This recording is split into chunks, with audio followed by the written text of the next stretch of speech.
Hello, and welcome to Consumed. Thanks for tuning in. This week, we're going to be talking to Jess Martin. I've known Jess since we were teenagers. We used to run in the same group of friends that used to drink cider in the park and go to house parties. And, well, the boys used to jump into bushes. I'm not sure the girls used to do that, but we used to jump into bushes on the way to the train station at Radlett. So, welcome, Jess.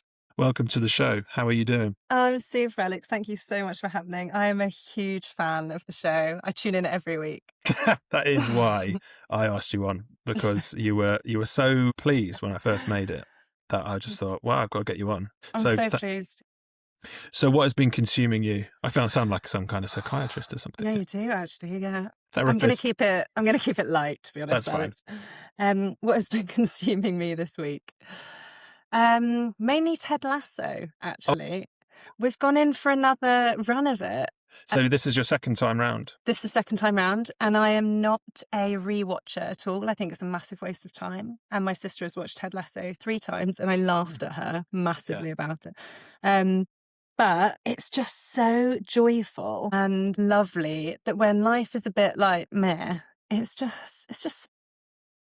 I do like those kind of shows that you just kind of like, I'm just going to stick this on. This is what I did with Queer Eye. I love Queer Eye for that. It just makes me feel good at the end of it. I enjoyed Ted Lasso, but I much more enjoyed the first series than the others. I found the second and third, the episodes started getting really long. Exactly. So it's not like a half an hour blast anymore. It's like a proper commitment.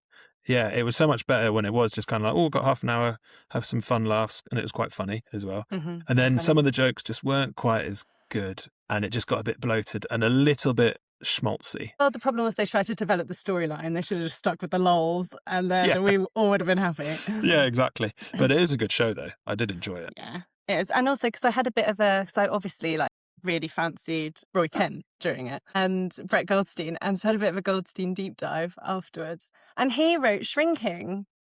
Yes. And which I didn't realise, so now I'm going to have to watch that. Yes, I do, because I always do this. I just go straight on IMDb whenever I'm watching something, and I'm just like, what have they been in? And I was actually, he'd written some of the Ted Lasso as well. Yeah, he wrote. Yeah, he did. Yeah. Yeah. Because he wasn't. He was on as a writer before and then he auditioned for the part. Yeah. Of that. Yeah. No, it's good. I really enjoyed it. I really, really enjoyed it. But it feels like a long time ago, I know that. Are they making another series? It was. Yeah, I think that's why we started watching it again, because they're doing a 4th series, but it's with a women's team. Oh, okay. I know. So yeah. Well, at least that's a bit of a different dynamic. Are your kids into K-pop demon hunters?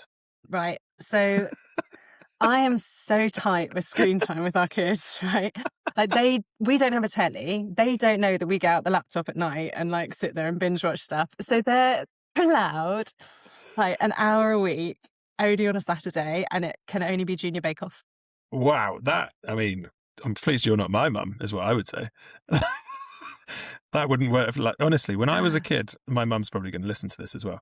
I would come home from school when I was I don't know, 12, 13 or whatever. My mum would still be at work. I would just get home and I'd turn the TV on and I would watch TV until 7 Neighbours, Home and Away, Hanging with Mr. Cooper. Yeah. Well, I used to listen. I used to watch Rugrats and then Hey Arnold, and then. Were you Sabrina, 6 and coming home on your own? Yeah. Well, no, just great shows. Sabrina the Teenage Witch. And then Sister, The Simpsons. Yeah. Great. Well, okay. So you haven't watched K-pop Demon Hunters? No, and we want it. There is so also because we home educate the kids, so they don't have the sort of same school exposure to things. Yeah. But they do go to a home ed hubs, which is 2.5 days a week. So there is slight pepperings of it in there, people know about it, but some kids have heard of kids who have watched it, so they're aware of it, but they will never see it. I feel like they'll never. I feel like we're a bit late to this party, but what party it is! I've got the tunes stuck in my head all the time. They're great. I've been playing them on the ukulele. It's great. Have you? Yeah. Sophie plays the ukulele. Well. She'll never know these songs. Maybe we'll just do the soundtrack. Yeah, they are pretty good fun. So just 1 hour a day, and that's Junior Bake Off. Why? 1 hour a week, Alex, a week. Sorry, even my kids don't watch it 1 hour a day. They just watch it. To be fair, we don't watch it really on weekdays. We just watch it on the weekend. Why have you decided to do that? Why so tight on the screen time? they go a bit mad. Fair Like, they enough. just go mental, and I can't be asked. So have you come in, has it been like, okay, I'm going to have to reduce this? But you didn't just go in like, right, okay, when I'm a mum, I'm going to give them just 1 hour on a weekend. No. It's never been reduced. It's kind of always been very slight, mainly because we don't have a telly. We've never had a telly. So we just don't have that culture of like switching something on. It always is like, well, we'll have to get the laptop out and then like rearrange the footstool. You know, it's like an effort. Yeah, no, I get it. I mean, I like that. We don't have tablets for our kids or anything. So if they want to watch something on a device, it's like my phone or Amy's phone or my iPad that I use for work. And it's very much like our ownership. So as soon as we say, okay, that's enough, like they can't say, no, that's mine and run away with it. And also the TV, like, to be honest with you, the TV, it's just like they wake me up so early on a weekend that I just go downstairs and I'm like half asleep on the sofa whilst I just turn it on. I mean, that's literally why TVs were invented, right? Yeah, I think so. No, so, well, I mean, that's interesting. So why Junior Bake Off? Why have you chose that as your only? Because it's so great. I mean, I do like it. Harry Hill, though, it's great. Oh, yeah. I mean, yeah, my kids love like that sort of classic physical comedy. I'm really into it. So Harry Hill is like a god. Oh, I haven't introduced them to Mr. Bean because I don't know why, but he makes me feel depressed. And I don't know, like, I don't know what it is. I can't work it out, but I think it's something from childhood. Yes, most probably, I would say so. I think I just felt like we were laughing at him and it made me feel really sad. Yeah, but we were laughing at him. Exactly. So it felt like it wasn't right. Okay, that's fair enough. That's so no absolutely Mr. fair Bean. enough. Harry Hill, fine. But yeah, so I think it's Junior Bake Off on like, it's for 1 hour a day for like 3 weeks. But obviously they watch it like once a whole week. year. Yeah, it literally takes them a year. That's all they watch. And then it starts again. Great. So then they just watch it again for the next series. Nice. So I didn't know you homeschooled your kids. Oh yeah, big time. How long have you always done that then? Pretty much. Because we went travelling for a year. Yes, I did. So before that, they were in kindergarten type setting. And then we pulled them out, went travelling, came home, home-edited. And then now we've joined this sort of collective. We actually help run it. It's like a collaboration of families. We've got about 24 families, about 30-something kids. And it's really nice. It is. It's great. So what do you like teach? What do you do? Oh, God, no. I've never taught them anything. I go for the unschooled approach. Like, we just hang out. Nice. And we do a lot of art. We listen to, like, loads of podcasts. Oh, great. Yeah. Like, it's a pretty great life for them, to be fair. That does sound quite good fun. It is. But I do one afternoon a week at the hub that they go to. I run a nature connection session with the kids. So we kind of do a land-based craft, or I do a gardening activity with them. Yeah, cool. Oh, nice. So, yeah, it's nice. Yeah, that is nice. Oh, that sounds cool. Sounds very wholesome. It is very wholesome. Yeah. There's a forest school at Bonnie's school, which is really nice. She had forest school today, which is really good. Oh, does she love it? Yeah, she absolutely loves being outside, even when it's muddy and wet. I know. So, I mean, when I dropped her off this morning, she was just like straight in there. Like, she was jumping in puddles and not using her umbrella on the way to school. And I'm just like, you're going to have wet feet all day. They don't care. Yeah, I know. I'm just turning into my dad.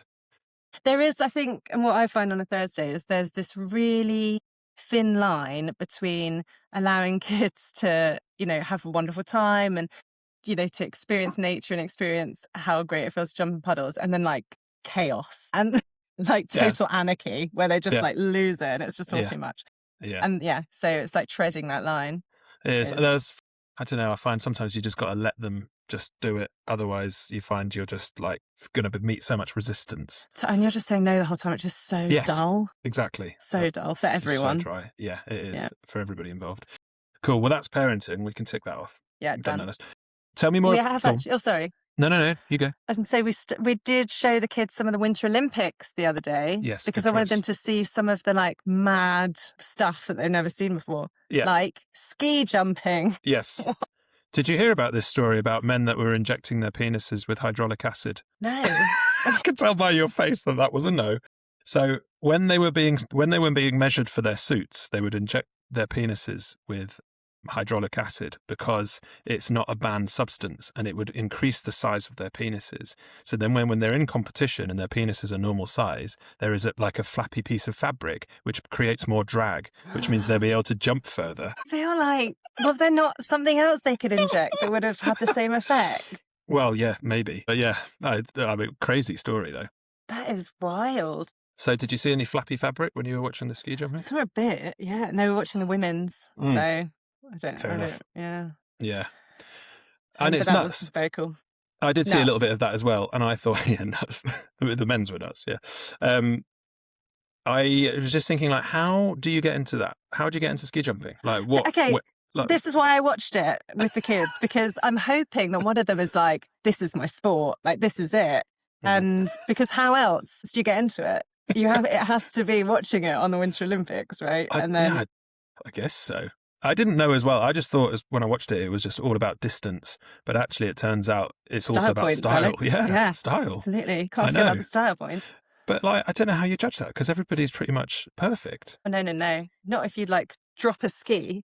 I see. And they Yeah, look like yeah, yeah. birds. You've got to be like a bird. It's just, it's lovely. To be fair, I was watching the highlights of the final and I pretty much just saw like the three best jumpers. So like they were probably all, pretty perfect. Yeah, they probably were. That's true. Yeah, I showed the kids a bit of figure skating and they were like, "Whoa, what's that? What is What's that?" happening? Yeah, Bonnie was like, "Is that plastic or real ice?" And I was like, "No, that's real ice." She was like, "Whoa, like, that's crazy." I was like, "Yeah." I thought my kids would be really into that, but they were just so nonplussed by it. I was like, how do you not find this amazing? Yeah, But no, I mean, didn't care. have they been ice skating? No. No, mine either. But I mean, I'm so bad at ice skating. I can appreciate how difficult that is. Oh God, yeah. Yeah, absolutely crazy. And the outfits. I mean, it's just they're bananas. Well, we watched. I showed them the one of the guy who was dressed as a minion. I'm gonna Did have you see that one? No, I'm gonna have to find that on Oh, YouTube. yeah. But did you see the crazy American guy who was like doing backflips? No. Oh, there was a guy. We just watched some English bloke. It was a bit boring. Oh no, it's this American guy who's got quite a jazzy outfit on, and the kids were like, "What's he dressed as?" And I was like, "Well, he's just like a jazzy guy." Jazzy American guy. Yeah.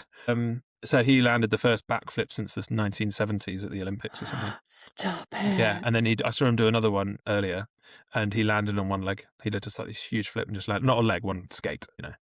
Absolutely crazy. I should probably know his name. Did he win the race?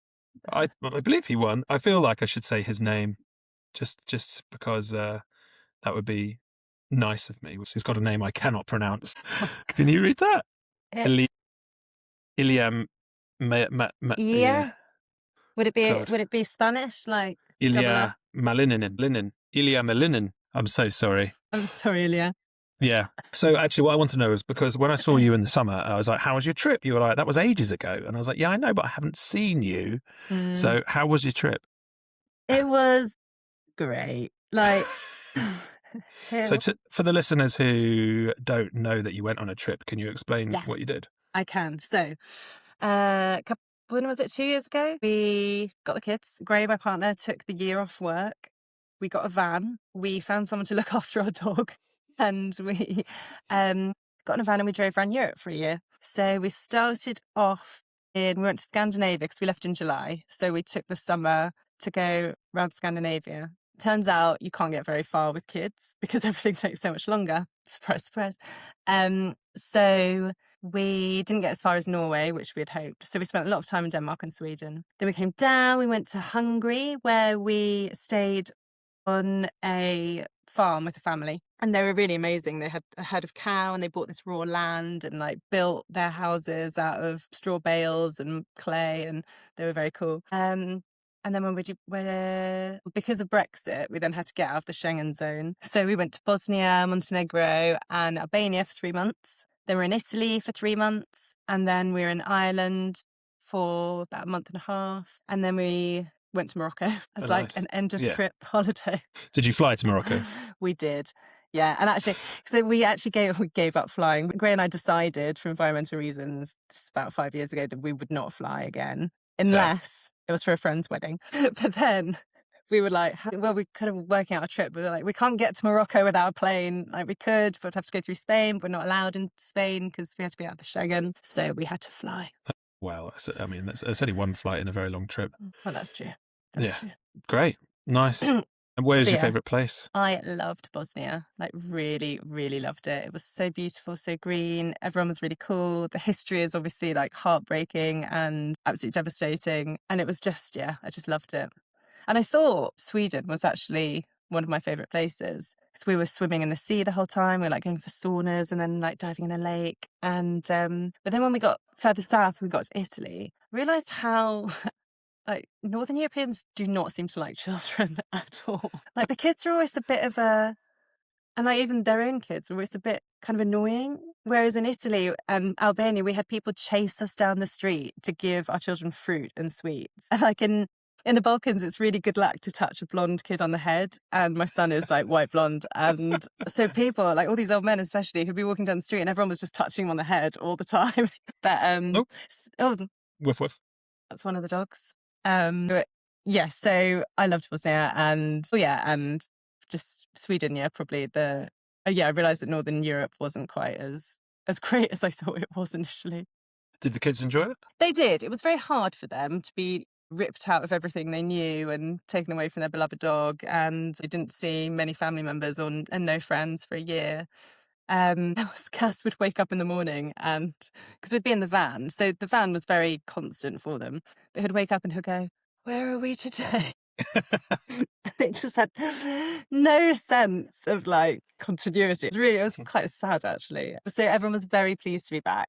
And when we got home, Gray was like, "So what are we going to do with the van? Like, should we keep it?" And all three of us were like, "No, sell it, get rid of that, burn it." So did they struggle to get back into a routine, or were they quite happy to get back into a routine? Interestingly, they kind of closed their world quite small. Like they started to eat very plain food, and they kind of wanted to stay at home and just we live in Faversham and like we can walk to the library and stuff. And they just wanted to do really simple things like that the whole time. And obviously hang out with like family members who they hadn't seen. They just wanted to be with their grandparents and stuff the whole time. So, but no, they were cool. And also we had no routine when we got back because we were home editing. So we were in our pajamas till like 11 every day anyway. So sounds like the dream. Which we still do. Yeah, no, it's so great. It's okay though, because there's no screens. So if you were just lounging around watching TV in your pajamas, that would be different. That would be very different. That would be different. Yeah, there'd be a problem. Yeah, exactly. There would be a problem. Yeah. That's not home education. Yeah. The social services would probably be around for that. It's different.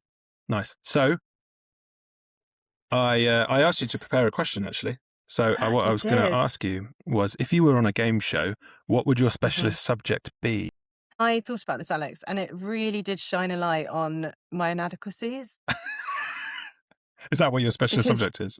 Oh my God, yes, that's it. Because you realise like how little you know about any one thing.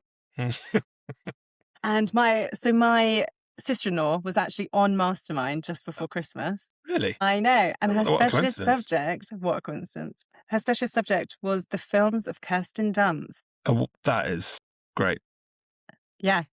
So she basically just watched loads of films I think she kind of picked her specialist subject on what she wanted it to be, which I think is another way of answering the question is like, actually, what do I want to be an expert on rather than what do I know? And kind of just read up on it or, study it. Basically. Then just watch shed load of films. Yeah. Amazing. Yeah. But mine would probably be actually Playgrounds of Europe. Playgrounds of Europe. Yeah. I would love... Go on. We did start writing like a fairly boring coffee table book about Playgrounds of Europe while we were away. I think that's quite interesting. I would, there'd be some great photography in it. I would love to be the researcher on Mastermind. I'd love to be the researcher on Mastermind who has to research the Playgrounds of Europe to get your questions. Oh, yeah. I know. I think you could make it because... Go on. I was going to say, so the reason we realised that we had seen a lot of Playgrounds of Europe was when people would say to us, like, "Oh, you went to Bologna. Oh, did you see that thing in that park?" And we'll be like, "No, we just saw the playground." They'll be like, "Oh, did you go to this museum?" "No, we went to the playground." Like, that's literally all we did for a year. Yeah, but you got to when you got kids. That's it. You've got to. Well, exactly. Yeah. So maybe the researcher could just talk about what's near the playground for the questions. So what would you say was your favourite playground in Europe? There must be one. Oh, gosh. Can I remember now? No, can't remember. Oh, there was a good one in Ireland on a beach. Ones on the beach were always good. So like swings on the beach? Yeah, big time, yeah. And like full on thingies. Because then we could go and have a swim and then the kids could be playing and, everyone's a winner rather than us just sit there, just on the bench. Yeah. Sitting there. Yeah. Here we are. So I just kind of imagine you going on Google Maps and just like from destination to destination was actually just like playground to playground to playground to playground. Alex, that is 100% what happened. Like that is it.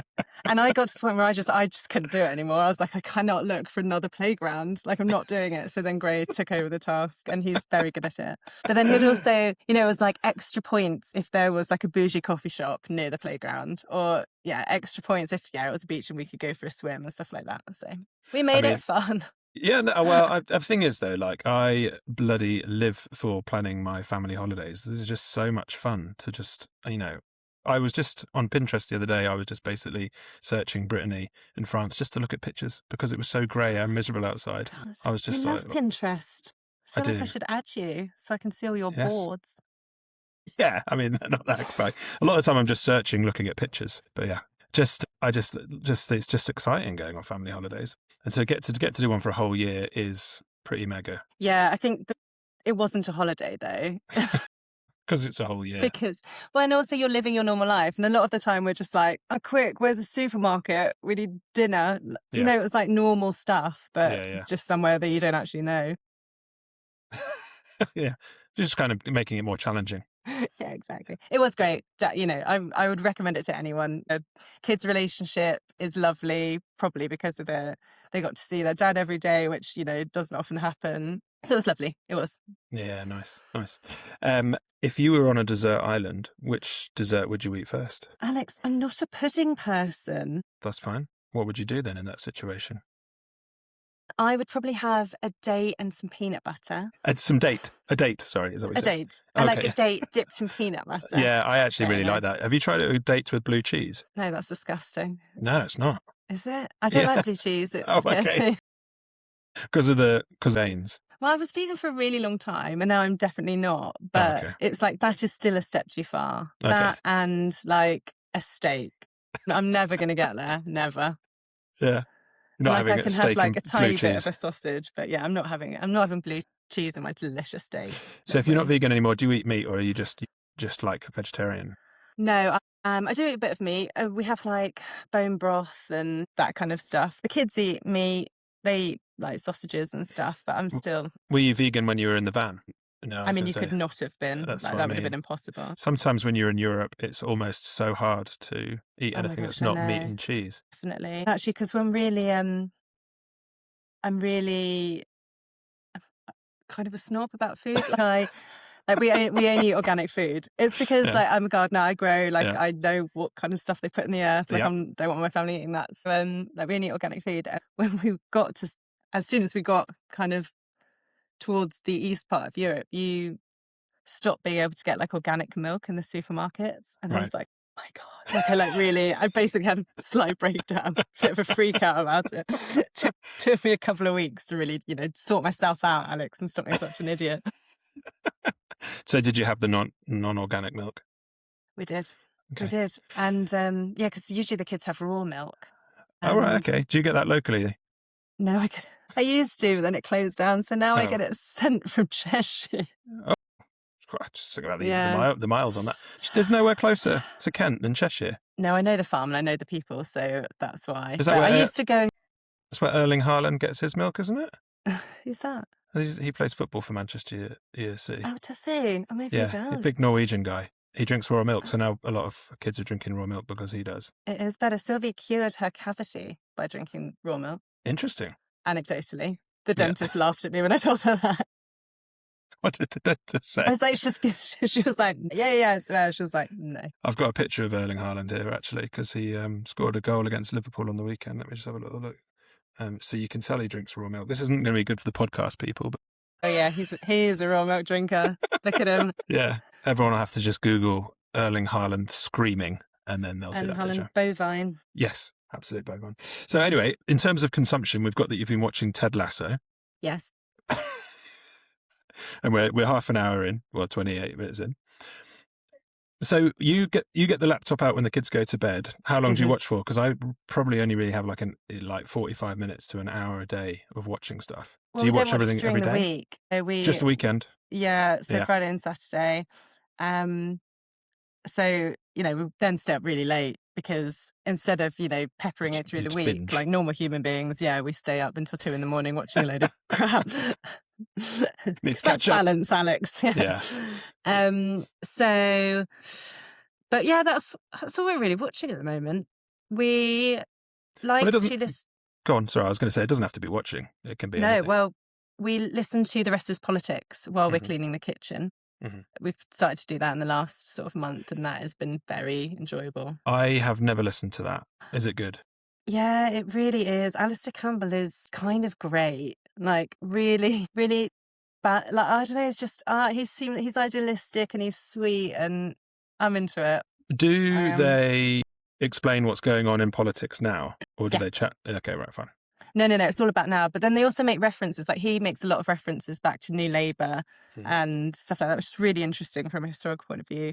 They talk a lot about Trump, and he obviously hates Trump because he's like a normal human being, but like he hates Trump so much. So that's like brilliant to hear. It's great. It's definitely worth it. And I think they're not overly academic or anything at all. Like you get what they're talking about, which is nice. Yeah. It's nice not to feel stupid when you're listening to something. Yeah, that's what this is all about. Exactly. Keep it base. Yeah. I don't like it going over anybody's head. No, that's absolutely not. And so just podcasts, you're still listening to music, new music? Do you know, I'm rubbish with music, and it is that classic kids thing, I think, that you just fall out of it, don't you? I also realised, right, that I am very sensitive to noise. Okay. I've only realised this as I've got older. Like, I thought I was just a bit of a miserable cow when we were younger. And so I'd always be like, I was never on the dance floor. I'd always be like in the back room, like at a bar, just sitting there drinking and smoking. I would never be like in the fray of things. And yeah, I thought it was just because I was boring. But it turns out it's just because I don't like loads of noise. So I can't listen to something and have the kids like talk to me, or if the dishwasher's on and like music, I find it really hard. Like I walk into the kitchen and Gray will be listening to Huey on Six Music. I think he's just left Six Music. Has he? Yeah, I heard he just left Six Music. I know, shame. I think maybe he's gone to Virgin. Probably pay more, to be fair. They're private, aren't they? Yeah. Sorry, go on. But yeah, he'll have that on and the kids be shouting, the dogs be barking, and I walk in and I'm just like, stop, this is too much. So I have to turn it all off, which they love, obviously. So yeah, because of that, I don't really listen to much music, but I have certain people that like I'll put on in the car. What's the name? Is it Adrienne Lenker, the one from Big Thief? Yeah. Her solo albums, I love her so much. And I'll just I like her voice. Belt those on the car. Yeah, her voice is gorgeous. And like, I love an angry woman on the guitar. Like that's all I care about. And, there's one song she does that, because when we do live a sort of slightly countercultural life, what with the kids not being at school and, drinking raw milk and weird stuff like that. So there's one of her songs that whenever I do feel like a massive weirdo, I just like listen to that in the car and I'm like, yeah, everything's going to be all right. I feel like that is the perfect place to end this chat. Everything's going to be all right. So thank you very much for chatting to me today. Alex, it's been an absolute pleasure. Thank you. And thank you for all your good work that you're doing, because you are making us all so happy. Thank you very much. All the good work of me just sitting in the smallest room in my house, just talking to people on a computer. But I can do that. Yeah, thanks to everybody who has been listening and has been messaging me and saying thanks very much. That's all really, really nice. So if everybody could follow the show, subscribe or whatever it is, leave a message. I should probably know what it is. Maybe they could write a review instead of just texting you. Someone did leave a review. I had one from Chris Gunter, which was fine. Oh, bless him. I had someone who's... Which was fine. What? Was it like 3 stars? Well, he was just him being a bit silly. And then I had someone from Billy G321. I don't know who that is. Don't know who that is. 5 stars, entertaining and relatable. So yeah, thanks to everybody. Thanks to everybody for listening and all the nice messages. So if you could like and subscribe and all of those things, that would be great. Thank you very much.